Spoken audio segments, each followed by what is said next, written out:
అందరికీ నమస్తే. ఎంతో కాలంగా ఎదురు చూస్తున్నటువంటి మంత్రి పదవులు తెలంగాణ 18 నెలలు అయిపోయింది అధికారంలోకి వచ్చి ప్రభుత్వం ఏర్పాటు చేసి, కానీ ఇప్పటివరకు మంత్రులు లేరు.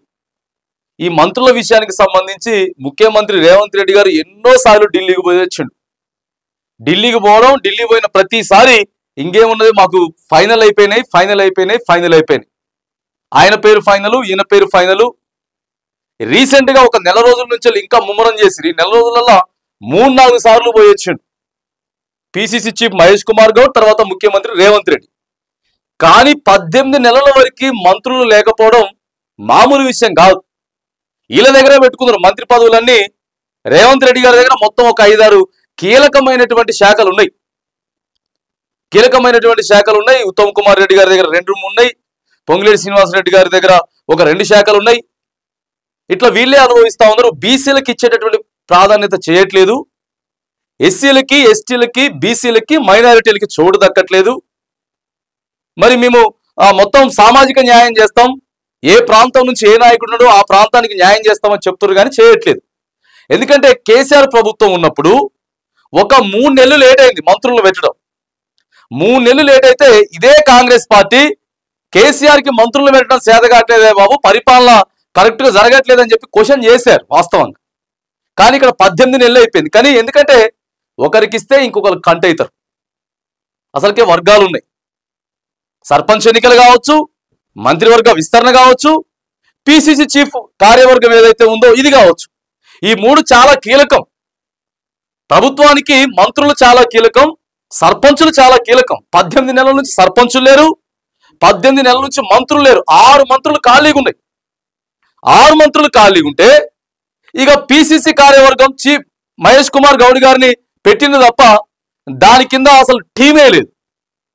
ఇట్లా పార్టీ పదవులు, ప్రభుత్వ పదవులు ఇవన్నీ కూడా ఖాళీగా ఉంటున్నటువంటి నేపథ్యంలో ప్రజలు క్వశ్చన్ చేస్తా ఉన్నారు. తెలంగాణ ప్రజలు మంత్రులు లేకపోతే ఎట్లా? విద్యాశాఖకు మంత్రి లేరు, హోంశాఖకు మంత్రి లేరు, విద్యాశాఖ అంతా కూడా భ్రష్టు పట్టిపోతా ఉంది. ఇక ఇవన్నీ జరిగినాయి. ఇక మొన్న ముఖ్యమంత్రి గారి ఇంటికి మంత్రులందరినీ, కొంతమంది కీలక నాయకులను కూడా పిలిచిర్రు, ఆడ విందు ఏర్పాటు చేసిండ్రు.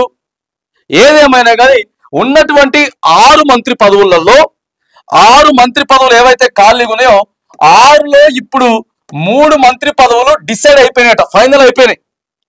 ఈ రోజు సాయంత్రం, ఇవాళ శనివారం అటు ఇటుగా సాయంత్రం రాత్రి వరకు ఓ 3 మంది పేర్లు మాత్రానికి అధికారికంగా రాజ్భవన్ వేదికగా ఓ 3 మంది పేర్లు ఫైనల్ చేసేటటువంటి అవకాశం అయితే ఉంది. చాలా తెలివి కదా కాంగ్రెస్ పార్టీ వాళ్ళకి, తెలివి ఎక్కువ, లేకపోతే చాలా సీనియర్ పార్టీ అనుకోవచ్చు. కానీ ఓ 3 పెండింగ్ పెడుతున్నట. ఎందుకంటే ఇప్పుడు దాదాపుగా కీలకమైనటువంటి ఆశావాహులంతా కూడా ఒక 10 మంది ఉన్నారు అనుకోండి. 10 మంది ఉన్నారు. ఈ 10 మందిలో ఓ 3 మంది పేర్లు ఈ రోజు ఫైనల్ అవుతాయి. ఫైనల్ అయిన తర్వాత రేపు ఆదివారం రోజే వీళ్ళ ముగ్గురుతోటి ప్రమాణ స్వీకారం చేయించేటటువంటి అవకాశాలు కూడా మెండుగా ఉన్నాయట. మాక్సిమం ఇక ఫైనల్ అయిపోయింది. ఓ 3 మందిని మాత్రానికి సో ఇప్పుడు రేపు ప్రమాణ స్వీకారం చేస్తారట 3 మంది. కానీ ఈ 10 మంది మాత్రానికి కీలకంగా ఉన్నారు. ఇప్పుడు 6 ఇచ్చేసారు అనుకోండి, 3 పెండింగ్ పెట్టుకుంటే 6 ఇచ్చేస్తే ఇక మామూలు పంచాయతీ ఉండదు. ఇక కాంగ్రెస్ పార్టీలో మళ్ళీ ఒక కొత్త లొల్లి, రోజుకో లొల్లి ఉంటూనే ఉంది, కానీ మళ్ళీ ఒక కొత్త లొల్లి స్టార్ట్ అవుతుంది. మెయిన్గా 10 మంది. ఆ మెయిన్గా 10 మంది ఎవరంటే నేను కూడా అది కూడా మీకు ఒకసారి చెప్పేటటువంటి ప్రయత్నం చేస్తా. ఇక రేస్లో ముందున్నోళ్ళు వివేక్ వెంకటస్వామి, చెన్నూరు ఎమ్మెల్యే వివేక్ వెంకటస్వామి రేస్లో ఉన్నారు. ఆ తర్వాత కోమటిరెడ్డి రాజగోపాల్ రెడ్డి, తర్వాత ఏనుగు సుదర్శన్ రెడ్డి. వీళ్ళు మెయిన్ ఇక ఫస్ట్ ఉంటుంది కదా సీక్వెన్స్ లో ఫస్ట్ ఉన్న వాళ్ళు వీళ్ళనట. ఏనుగు సుదర్శన్ రెడ్డి, తర్వాత వచ్చేసేసి ప్రేమ్ సాగర్ రావు, ఆ తర్వాత 5 వాకటి శ్రీహరి, ముదిరా సామాజిక వర్గానికి చెందినటువంటి నాయకుడు వాకటి శ్రీహరి. తర్వాత విజయశాంతి, నెంబర్ 6 విజయశాంతి. ఆ తర్వాత వీళ్ళు ప్రధానంగా రేస్ లో ఉన్నారు అనమాట. ఈ 6 మంది ప్రధానమైనటువంటి రేస్ లో ఉన్నారు. మరి దీంట్లో రెడ్డిలు ఎవరున్నారు, ఏ సామాజిక వర్గాలు? ఎందుకంటే సామాజిక వర్గం, ప్రాంతం ఈ 2 చూస్తామని చెప్పింది. అత్యధిక జనాభా కలిగినటువంటి ముదిరా సామాజిక వర్గం నుంచి ఇప్పటి వరకు మరి మంత్రులు లేరు.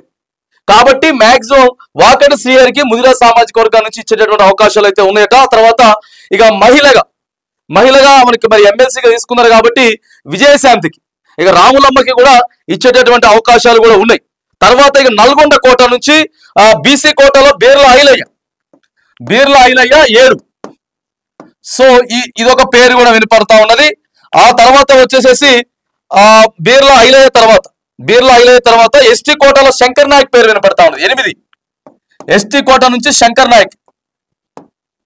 నాయక్ ఇవ్వాలి అని చెప్పేసి వినపడతా ఉన్నది. ఆ తర్వాత వచ్చేసి మాదిగ సామాజిక వర్గం నుంచి కూడా ఇంతవరకు మాకు ఇవ్వలేదు, స్పీకర్ కావచ్చు లేకపోతే కీలకమైనటువంటి బాధ్యతలలో మాలలు ఉన్నారు కానీ మాదిగలకి అవకాశం ఇవ్వట్లేదు అని చెప్పేసి మరి మాదిగలు కూడా కోరుతా ఉన్నారు.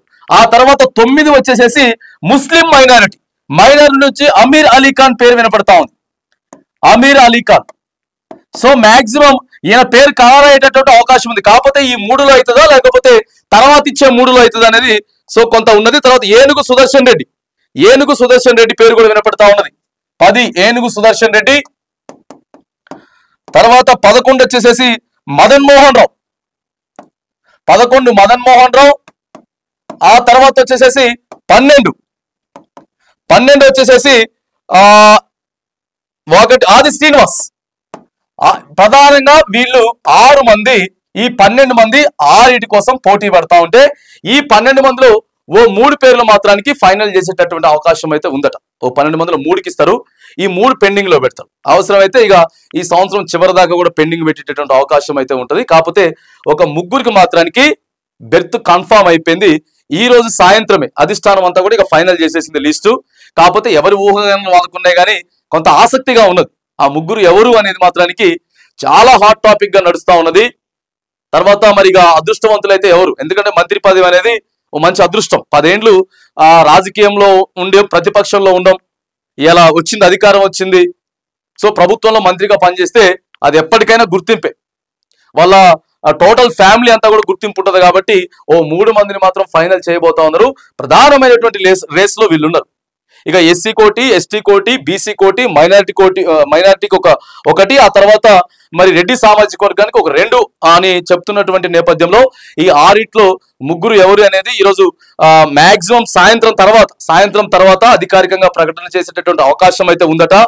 రేపే వీళ్ళతోటి ఆ మంత్రి ప్రమాణం కూడా చేస్తా ఉంటారు. ఢిల్లీ కాంగ్రెస్ అధిష్టానం కూడా ఫైనల్ చేసింది.